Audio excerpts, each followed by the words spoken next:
This morning on my run, I was listening to one of my favorite podcasts, Curious Minds, and it was actually the very first episode of that podcast. I've just recently found the podcast and had been kind of jumping around and listening to a lot, and I went back to number one, and it was Seth Godin.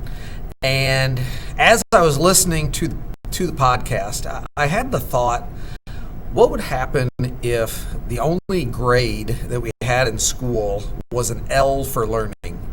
What would that do to student motivation? What would that do to student success? What would that just do to a student's mental feelings?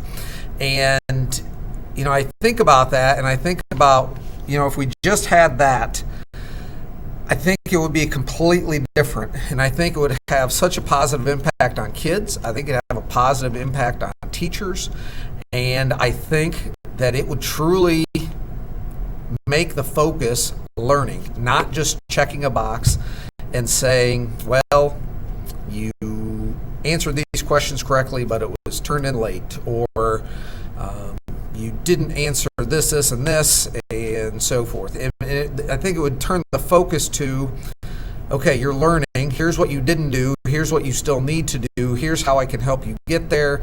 Here's where that's going to benefit you in the future. Here's what you're going to be able to do if you can do this, et cetera, et cetera. So, I don't know. That just struck me this morning. If we could get rid of grades and we just had the letter L, and if every student had that, and I know some people might say, well, kids aren't going to be motivated. I would argue that if a kid is motivated by the A, B, C, D, F, we're really not, to me, it's not an authentic motivation. I think it's a forced motivation that is forced on the student by the school, by the parents, etc. They might not even be enjoying what they're doing, but yet they do it because they're forced to do it. On the other hand, you have a student who's not motivated by grades at all and maybe turns away from education and learning because of prior experiences with grades.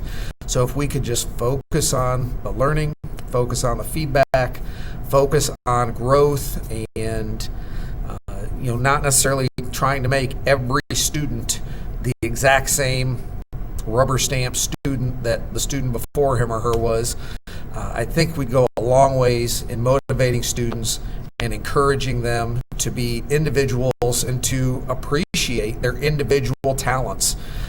Because there are things that I can do that someone else can't do, and there's some things that someone else can do and I can't do, and that's okay. We don't all have to have the exact same strengths and be the exact same person. We are all individuals for a reason. So that just struck me this morning. If you want to go listen to that Curious Minds episode, it is number one with Seth Godin, and it's really, really interesting. It's really made me think about some of the aspects of my teaching and my classroom and so forth. So Friday, hope you have a good weekend.